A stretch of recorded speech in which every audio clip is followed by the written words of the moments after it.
Afternoon, everyone, and for the people online. I'm Adam. I'm one of the counsellors at Carers WA. I feel very privileged to be able to present today to share with you about one of my great passions, and that's you. That's carers. I started at Carers WA about 5.5 years ago now, and when I started, I didn't really think about what I would be in for. More, how are carers going to present? Who are carers? And I had a eerie feeling when I started listening to the first few stories. I was like, I've heard this before. I've heard this story before, or it sounds really familiar. And the more I heard, the more I thought, this is my mum, this is my dad, this is my aunt, my uncle, my childhood friend. And as I started to reflect, I thought, there's no time in my life where I have not encountered a carer. They didn't identify as carers, they were doing what they normally did. They were caring for a loved one. It was something normal, it was something expected. And so I wanted to present today, especially when I heard about the themes for the conference, inclusion, innovation, inspiration, because in many ways, I want to share not only my experience, but it's really my experiences of your experiences. It's an integration of every carer story I've heard and of my colleagues' stories that I've heard. And I won't be sharing anyone's details in particular, don't worry. I'm going to put them all together and have a typical carer story that I want to present to you and the journey that carers go through. And in particular, the things that I hear when carers are really stuck, moving into what happens when they move into a space where they feel like they're able to stay engaged, do what they need to do, and move through life. A caveat, I suppose, as counsellors love to say, well, hang on, it might not work in this instance, is I'm not really here to say this is the way you should be doing it. And I really want that to come across because everyone's journey is unique, and some of the things or some of the phrases I might say might not be applicable, and that's fine. And I don't want you to look at some of the phrases up here when they're, this is what it would sound like if someone was really engaged, and go, well, I'm not like that. That's fine. You may be starting your journey. You may be far along the lines, but still need support. But I guess hold in mind that where you're at is absolutely okay. So I think we've heard, certainly over the last 2 days, a lot of different impacts of caring. What I encounter in counselling are particular things. I think often people think, I only need to go to counselling when things are bedlam, when it's just awful and I can't cope anymore. And it'd be nice if you came in a little bit before that, but really the impact that I see is just an extreme amount of fatigue, okay? The burnout, the sheer amount of loss and grief that people are experiencing. And, this goes on. This is the struggle to build boundaries in relationships. This is how do I cope with the sheer amount of exhaustion and work I have to do? How do I juggle all these things? Where are these boundaries coming from? The guilt. The overwhelm and the guilt that I can't really do anything for myself because their needs are right there. Stress, anxiety, overwhelm. But also the love. Like, it's really clear when someone sits down, even if they're in that burnout phase, that there is such a desire that the person that they are caring for, is loved and supported. And most of the time what happens is like, well, what about you? Like, you're the carer. Where's your love? So, closeness, pain. We hear about past traumas, past hurts, because these are the things that are really present They're palpable. They're the stuff that you go in that gets in the way of your love, that gets in the way of your connection with your loved one. So if only we could separate that, or if only I didn't have to feel the fatigue and the feelings, and I can stick to the love and the compassion that I have, and hopefully not the trauma. But these are just words right now. So I want to put you in, I guess, the seat of a typical carer who I'll name Joe, right? And Joe could come in, and really the integration of the impact that I see on carers and for Joe is that over time, carers, Joe, ends up not seeing themselves as a vital part of the process. That's something that's sacrificed, that's given up, and sometimes unwittingly. We heard earlier, sometimes we don't choose this. We don't go, yes, I will sign up for the fatigue and the burnout and the extreme stress and the grey hairs. We don't sign on that, right? But we want to care. But what happens is carers end up not seeing themselves as a vital part of the process. They enter an automatic pattern, which is kind of natural, right?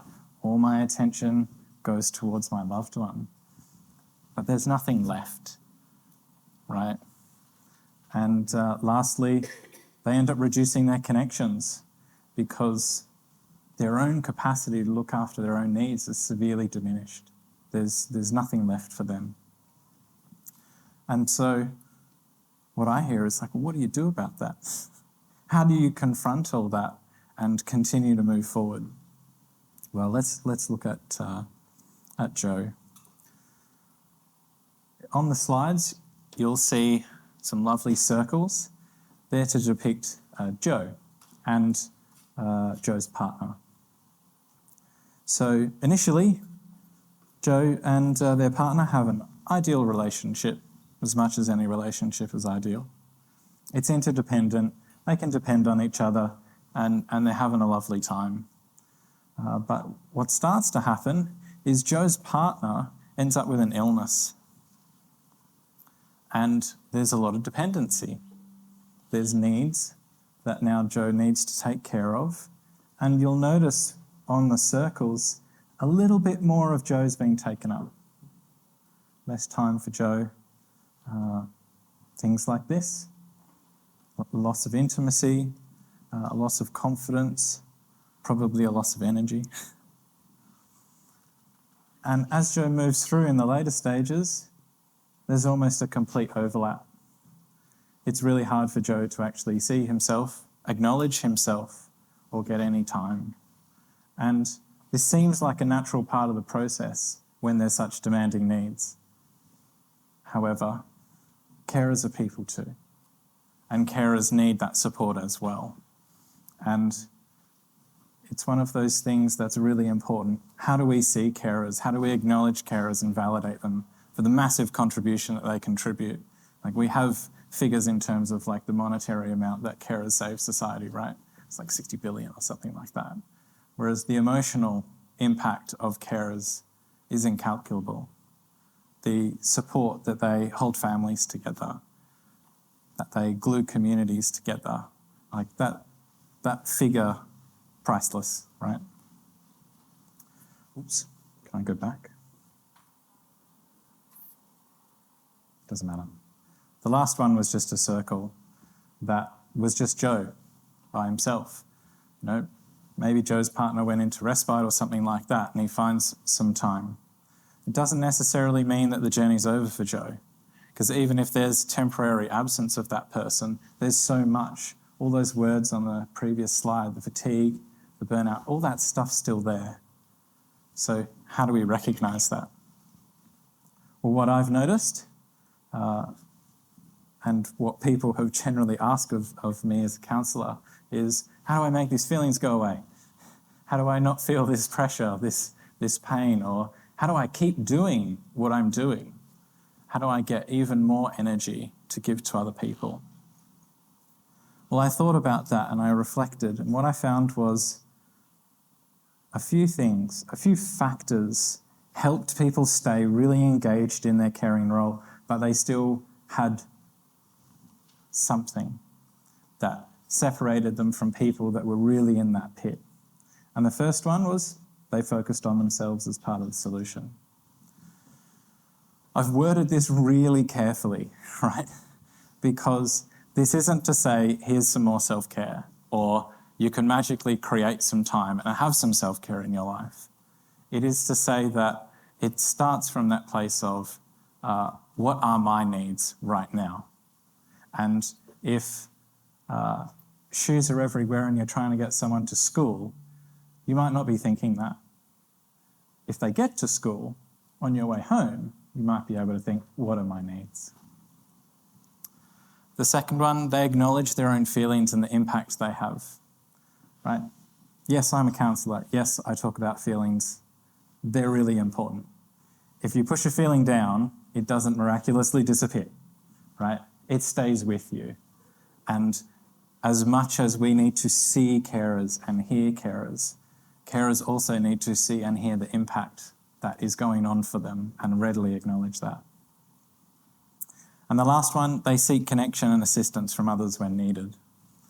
And this is incredibly vital because sometimes there aren't spaces where carers are seen or heard, right? And they do need that. So this is something when someone does reach out and they reach out for more support, I see they're motivated, they're wanting to remain in the position that they're in and they want to do their best. So let's look at these in a little more depth. Joe comes to me and Joe says, I'm really burnt out. And after a lot of talking, I might say, well, what's going on for you? Why don't we focus on you? Joe says something like, it's selfish to focus on me, right? While you're listening as I share Joe's story, see if you've said some of these things. I know I said some of these things when I wasn't doing these things, because it's hard to do these things all the time. We're not perfect, right? And Joe says, oh, look, once my partner gets more capacity or they get a bit better, then I'll have time for myself. And I think we know that sometimes that never happens. It's like, oh, hang on, almost I'll get out. Oh no, something else has happened. Or I'm finally getting to the top of the hill and oh no, I've worked out there's more hill to climb. Joe really wanted that other family member to help more. Yeah, I'm sure there's other people that you go, that person could help. Hey, can you? Oh no. If only that person helped more, then I'd be able to do something. Or they're the one with the health issues and someone else should be helping. Why do I have to do anything different? And when I talk to Joe about this, I'm like, most of these things, that's pretty true. These things aren't untrue. I think Joe has a deeply held desire that other people help more. That's fair enough. He does want family to help. He does want his partner to have more capacity to then perhaps respond to his needs. But there's some stifling there. It's not working. And honestly, when you're doing everything you can, there really is that, why can't someone else do something? Like, really, why can't someone else come in here and help me? However, most of that keeps us firmly cemented in nothing can get better. And it's hard to move from that position. So after talking with Joe, and carers like Joe, I noticed that when we've explored their feelings and what's going on for them, when they feel seen and heard, right, things start to change. Joe started saying things like this: what do I need to help me get through this? A complete recognition that, hey, at least Joe's got time to think about himself. It's okay to attend to my needs in this way. And I think that really says something about the permission that Joe's giving, that he's a person too, that he has feelings. And by attending to my needs, I'll be more available to help them with theirs. I like to tell people in counselling, if you consider yourself a caring, compassionate individual and you attended to your needs, we're going to assume you have the capacity to attend to your needs, even if that's in counselling. Do you think you'll have more or less energy and Carers go, I know what you're doing. You're trapping me somehow. So I'm not trapping you. If you had more time, if you considered yourself more, would you have more energy? And I say, yes, I have a bit more energy. And I say, well, then you have more care and compassion to give to other people should you choose to. It's not something where, because it really goes back to it's selfish to focus on me. That expectation is grounded somewhere that says, I can't even talk about myself or how I'm feeling or how overwhelming this is. It's like, well, what will happen if you do? It's really important to think about that, because when Joe starts saying things like, actually, it's okay to attend to me, and someone's listening and hearing that, Joe feels better. His nervous system starts to relax. He feels valued, feels supported. Let's look at factor number 2. They acknowledge their own feelings and the impact they have. So Joe was in a really difficult space, and it was really hard for Joe to acknowledge their feelings. Joe felt like they shouldn't have any feelings because this is their lot. This is what they've been handed. And other people have it worse. So I should be happy with what I have. All right, I can understand. I see some nods. People are saying, yeah, maybe this is something. I don't really have time to help them as well. However, I feel guilty if I said no. Have you ever been in that position where you've got 10 things on the go and then someone asks you to do something else? It's like, oh, can you just do this thing for me? What's that saying? Give a task to a busy person if you want it done. It's like, let's stop giving tasks to carers. They've got enough on their plate. But again, that sense of guilt, it's like, oh, I can't say no. I can't say no for a lot of reasons. Joe felt like he couldn't say no because he had, time. Oh, I've got 5 minutes. I'll listen to you for 5 minutes. Even though that 5 minutes could have been spent caring for his partner in some capacity or filling out another form. And when I asked Joe about their feelings, if I let myself open up, I'll break and I won't be able to put myself back together. It's one of those things of wanting a penny every time someone says this. And perhaps this is one of the more heartbreaking things for me to see, because it really says that Joe was at that point where they'd given up on being seen at all or being heard and put a lid on it.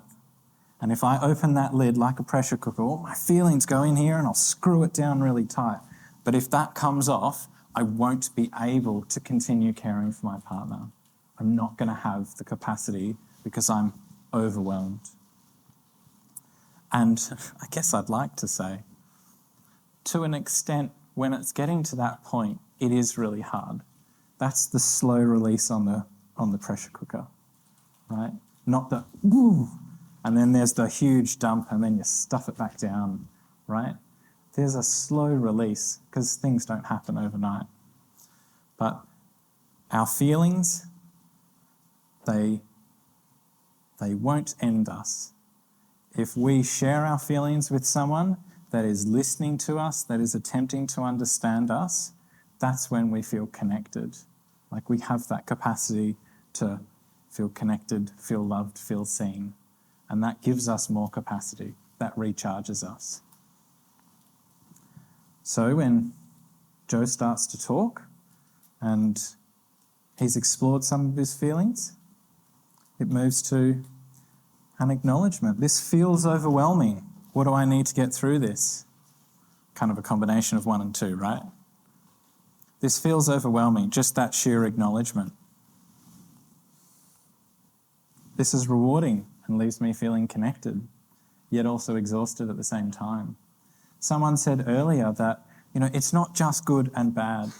I can be really stressed in my carrying role and really fatigued, but still love them and adore them and get a lot of joy around them, right? Whereas often we go into this, it's either good or it's bad, or I'm happy or I'm sad. And we are far more complex than that. We have a lot of other stuff going on. I feel like crying. I need to give myself time to do this and tell myself it's okay. And I think I feel really pleased in a good way that I've heard so many people echo this sentiment that it's okay to cry. I've heard it today, time and time again. This is what I do. We heard it this morning. We were crying every day. To normalise that crying's okay. It's a good thing to do, right? Let's look at factor 3. Joe says, it's hard to ask for help. I've done it before and it didn't get anywhere, right? We almost get this fatigue in constantly seeking to get our needs met, only for it to be slapped away. And we get really stuck in that space. And that needs to be processed through, right? I'm not expecting me to go, go on, ask again, and then somehow it all magically changes. That's not what this is about, right? If you haven't been a carer, you don't know what it's like and people don't understand. There's a degree of truth in this, a huge degree of truth. Sometimes we don't. We don't really understand. When I started caring, my friends saw me less and less. I don't want them to think I'm not coping. Lots of things that keep us in that space. Because if we don't want people to know we're not coping, then how do we get support? We actually need to say, I'm not coping. That's when people go, well, what needs to happen? So Joe starts saying things like, they may not have been in the situation, however, I need their support right now, I'll ask. I think we have this ability to be empathic. We have mirror neurons, we can sense what's going on for someone. And that means that even if I haven't been in the same situation you've been, I can still sit in that space of connection. I don't need to have been through the exact same situation as you have. Does a heart surgeon need to have done their own heart surgery to operate on you? No, right? I think what we mean by this is there's something when I'm saying my story that they're not getting, they're not clicking. There's not that intuitive understanding of what it's like to sacrifice most of my life for someone else, right? That people that don't have to do that can take it for granted. They don't understand, which is why it's really important to seek the spaces that do. I know I'll be okay, yet I still need time to process what's been happening with you. Can you be here for me? And this one is a favourite of mine. I need you to listen. Tell me it'll be okay. Don't suggest any fix or solution. Then give me a hug. Now, this I challenge people to do because if it's kind of a combination 1, 2 and 3 factors, right? I need someone to listen to me. I need the reassurance, but I don't want them to tell me how I'm meant to do things better. I'm doing well enough, but I do need the support and I want that contact. So let's look at the caring relationship that Joe had in a slightly different way, right? Here's Joe's partner and here's Joe. Joe found that their life was absorbed by their caring role. But Joe started to focus on themselves, acknowledged feelings, and sought connection from others. And Joe started saying things like, I do feel engaged. It's hard. I'm trying to maintain myself. Some days I do, some days I don't. And that's how it is. But I'm aware that I can only do so much. I don't need to burn the candle at both ends. I'm limited. And Joe found, represented by this lovely dotted circle, that there is more space for Joe. It's almost like Joe grew around the caring role and found that there was more space. So to finish up, one of the things I'd like you to consider, to reflect on after I finish talking, are those concepts around inclusion, innovation and inspiration. I want you to include you, okay? I want you to see yourself as incredibly valuable. not as someone to be treated with disrespect or fobbed off or something. If you don't have a space that you feel acknowledged in, try and find something else. You're worth that. Change your perspective if you want. Okay? But I suppose this is where I say, place yourself in the centre of your world. I don't mean you're more important than, okay? It's not someone's better than someone else. This is, what are your needs? And sometimes your needs are to attend to someone else's needs, but that's only part of who you are. You still have needs as a human being. And to inspire yourself and others. Like, you can do this. You're all here doing it. I have always wanted to do this. I've thought about it for a very long time and thought it would be pretty cool to be in a quote. And I know some clients have shared with me that they wanted me to write a book or something like that. And I chuckle at that and say, thank you very much. I'm glad it's been really helpful for you. But the way I see it is you are incredibly valuable. And if they say, thanks, Adam, so much, I generally say, you're welcome. But maybe if you start seeing what I see in you, you'll recognise that you're doing amazing already. Yeah? Thank you.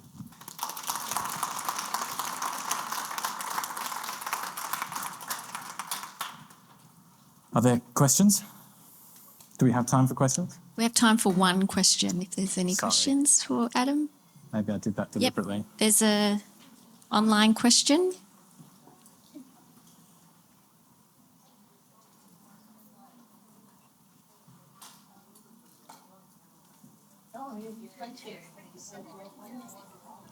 Thanks, Adam. One online question. What role does spiritual health play? And is there more that faith-based support services can do to support carers? Absolutely. Any support that someone finds meaning and purpose in is incredibly useful. I think lots of organisations, and this is the thing around mental health in general, right? There's lots of organisations, religious-based, faith-based, community-based, social groups, sports groups, all those things play a role in keeping those three things in place, right? Focusing on yourself, acknowledging what's actually impacting you, and seeking the connection from others. So I think it's incredibly valid and something to plug away at. As long as you're doing those three things, you're engaging in yourself and trying to remain grounded. Thank you.